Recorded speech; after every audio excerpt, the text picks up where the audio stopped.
23-ാം തീയതി പടം റിലീസ് ആവുകയാണ്. എന്താണ് പ്രേക്ഷകരോട് പറയാനുള്ളത്?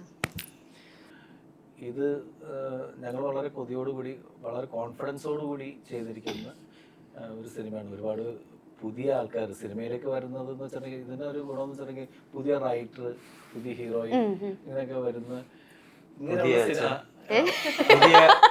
അതെ, മലയാള സിനിമയ്ക്ക് പുതിയൊരു അച്ഛൻ.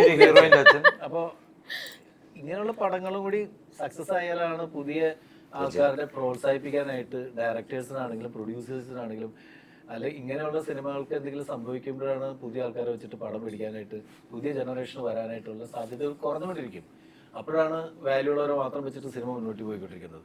അപ്പോൾ തീർച്ചയായിട്ടും ഇത്തരത്തിലുള്ള സിനിമകൾ വരുമ്പോഴും നിങ്ങളുടെ പരിഗണന ഉണ്ടാകുക. നല്ലതാണെങ്കിൽ അതിൻ്റെ കൂടെ ഒന്ന് നിൽക്കാൻ ശ്രമിക്കുക. കൂടുതൽ കുറ്റങ്ങളും കുറവുകളൊക്കെ കുറേ കുറ്റങ്ങളും കുറവുകളൊക്കെ നമുക്ക് പരിമിതികൾ വെച്ചിട്ടുണ്ടാകാം. പക്ഷെ അതിനെ മാത്രം ബൂസ്റ്റ് ചെയ്തിട്ട് പൊക്കി പിടിച്ചിട്ട് കുറ്റം പറയാൻ ശ്രമിക്കാതെ ഞങ്ങളുടെ കൂടെ ഇതൊക്കെ എല്ലാവർക്കും പറ്റുന്ന കാര്യങ്ങളാണ്.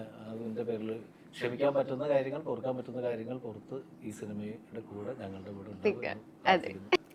ഓക്കെ, അപ്പം എന്താണെങ്കിലും കട്ടപ്പനയിലെ ഋതിക് റോഷന് ശേഷം വിഷ്ണുവും നാദർഷിക്കയും കൂടെ ഒരുമിച്ചുള്ള ഒരു കോംബോ നമ്മളെല്ലാവരും വെയിറ്റിംഗ് ആണ്. എന്താണെങ്കിലും ഞങ്ങൾ 23-ാം തീയതി തിയേറ്ററിൽ ഉണ്ടാവും.